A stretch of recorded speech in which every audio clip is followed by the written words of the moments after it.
दोस्तों नमस्कार, मेरा नाम रजनीशकांत है। मैं मुंबई में पत्रकार हूँ और इस वक्त मैं टाटा मेमोरियल हॉस्पिटल परेल में प्लेटलेट डोनेशन के लिए आया हुआ हूँ। और जब बात प्लेटलेट डोनेशन की आती है तो मुझे लगता है कि अधिक से अधिक लोगों को प्लेटलेट डोनेशन के बारे में जानना चाहिए, क्योंकि इससे अधिक से अधिक लोगों की ज़िंदगियाँ हम बचा सकते हैं। तो प्लेटलेट डोनेशन के फ़ायदे और उनसे जुड़े हुए सवाल के जवाब जानने के लिए हम चलते हैं मुंबई के परेल स्थित टाटा मेमोरियल हॉस्पिटल की डॉक्टर अनीशा के पास। नमस्कार, मैं आपको आज प्लेटलेट डोनेशन के बारे में जानकारी देना चाहती हूँ। तो पहले हम ये किट के बारे में समझेंगे। ये है सिंगल डिस्पोजेबल स्टेराइल किट, जो एक डोनर के लिए एक बार यूज़ होती है।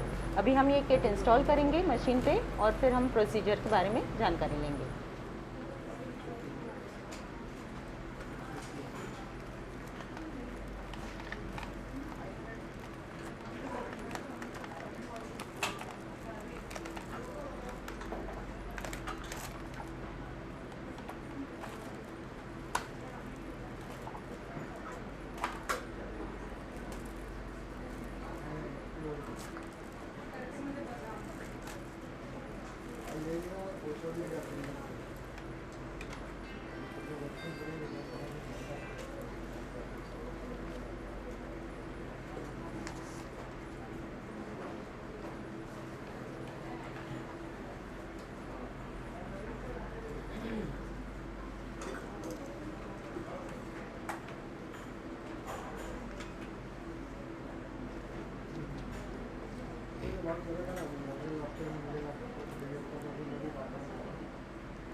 BH okay है, and he has donated on Trema also.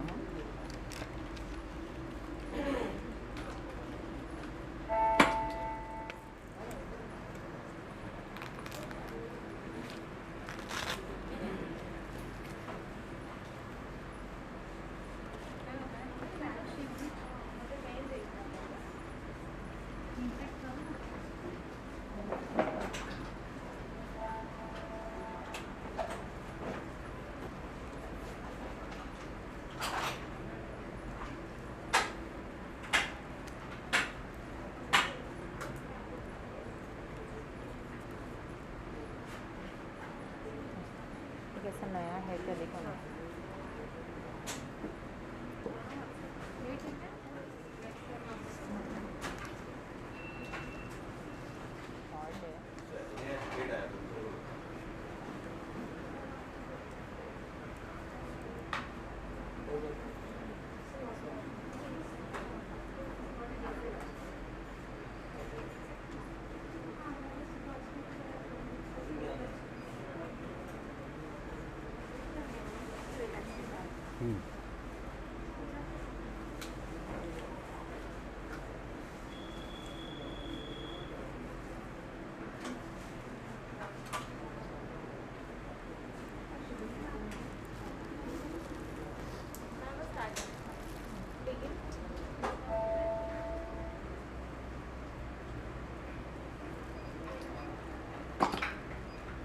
अभी हम ये किट का इंस्टॉलेशन कर रहे हैं, जिसमें ये किट इंस्टॉल हो गया है।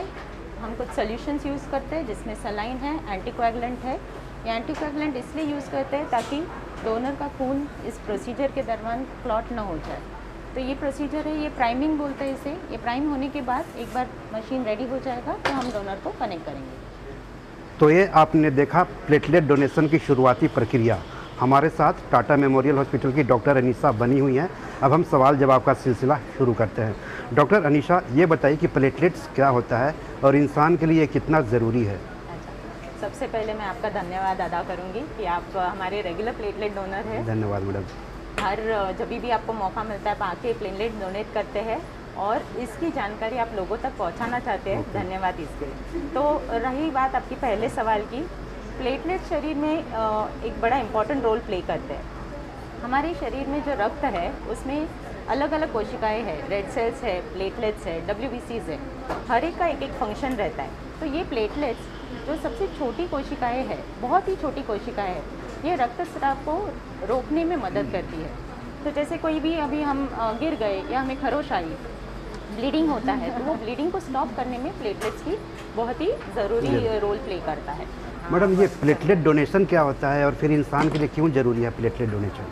अच्छा, तो प्लेटलेट डोनेशन ये जो प्रक्रिया है जो अभी आप कर रहे हैं, ओके। इसमें ये प्रक्रिया में केवल प्लेटलेट्स हम अधिक मात्रा में कलेक्ट करते हैं ओके। और बाकी के रक्त घटक आपको रिटर्न लौटाए जाते हैं। अब ये क्यों ज़रूरी है? क्योंकि ये एक डोनर, जो एक प्लेटलेट डोनर जो प्लेटलेट्स डोनेट करते हैं, वो लगभग 5 से 6 रक्तदाता के इक्विवेलेंट है। तो जैसे हमारे कैंसर पेशेंट्स हैं जिनको कीमोथेरेपी शुरू करते हैं, उस कीमोथेरेपी के दरमियान उनके प्लेटलेट काउंट्स, बाकी के अन्य घटक कम होने शुरू होते हैं, और वो प्लेटलेट काउंट अगर कम हो गए तो उनको ब्लीडिंग के रिस्क होते हैं, जिसकी वजह से आगे जाके उनकी डेथ भी हो सकती है। प्रिपेयर कर लेते हैं, तो इसके लिए उनको थेरेपी के दरमियान प्लेटलेट्स ये देना जरूरी है ताकि वो अपनी ट्रीटमेंट पूरी तरह कंप्लीट कर सकें। Okay ma'am.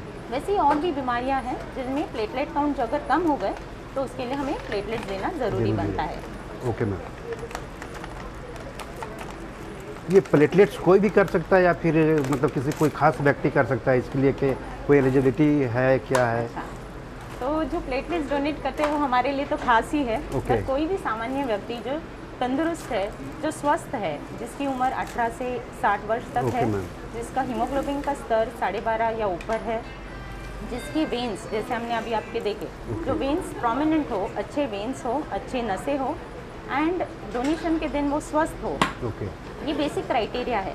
इसके अलावा हमारे ट्रेन डॉक्टर्स डिटेल एग्जामिनेशन करते हैं, जिसमें ब्लड प्रेशर चेक करते हैं, ओके। अन्य सवाल पूछते हैं, और उसके बाद उसकी एलिजिबिलिटी मेंटेन होती है। Okay ma'am. और उसके बाद हम डोनेशन लेते हैं। Okay ma'am. ये प्लेटलेट्स काउंट कितना होना चाहिए, ऐसा कुछ है क्या क्राइटेरिया? अच्छा, सो प्लेटलेट का काउंट एक हेल्दी इंडिविजुअल में लगभग 1.5 लाख से 4.5 लाख तक होना चाहिए। तो अगर वो काउंट में डोनर का काउंट है तो वो डोनेट कर सकते हैं। मैडम ये ब्लड डोनेशन और प्लेटलेट डोनेशन में क्या फ़र्क होता है, और ब्लड डोनेशन और प्लेटलेट डोनेशन के बीच, या प्लेटलेट डोनेशन और दूसरे प्लेटलेट डोनेशन के बीच कितना मतलब दौरान अंतर होना चाहिए? सही है।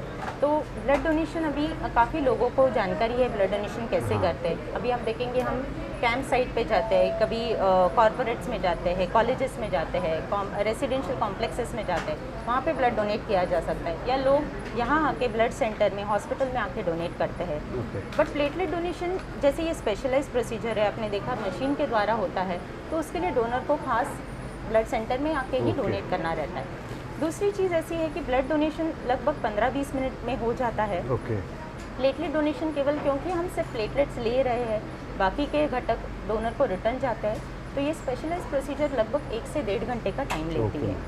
और एक चीज़ ऐसी है कि आप ब्लड डोनेशन हर 3 से 4 महीने में कर सकते हैं। ओके। पर प्लेटलेट डोनेशन आप हर 15 दिन में कर सकते हैं। तो साल में 24 बार आप प्लेटलेट डोनेशन कर सकते हैं। तो ये बेसिक मेजर अंतर है। दूसरी चीज़ ऐसे है कि प्लेटलेट और जैसे आपने पूछा, प्लेटलेट और प्लेटलेट का अंतर 15 दिन हो सकता है। एक बार आपने प्लेटलेट्स डोनेट किया तो आपका ब्लड डोनेशन आप 1 महीने के बाद कर सकते हैं, और ब्लड डोनेशन के बाद प्लेटलेट डोनेशन भी आप 1 महीने के बाद कर सकते हैं। ये प्लेटलेट डोनेशन करने के पहले जो डोनर होता है उसको कुछ तैयारी करनी पड़ती है, या फिर मतलब नॉर्मल टाइप से ही रहना पड़ता है, ऐसा कुछ है क्या? तो जिस दिन डोनर प्लेटलेट डोनेशन करना चाहता है उस दिन वो उसके पहली रात आप अच्छी नींद पूरी करें। उस दिन उनका एक आहार, लाइट आहार हो जो भी है, एक हेल्दी ब्रेकफास्ट या एक हेल्दी लंच करके आए,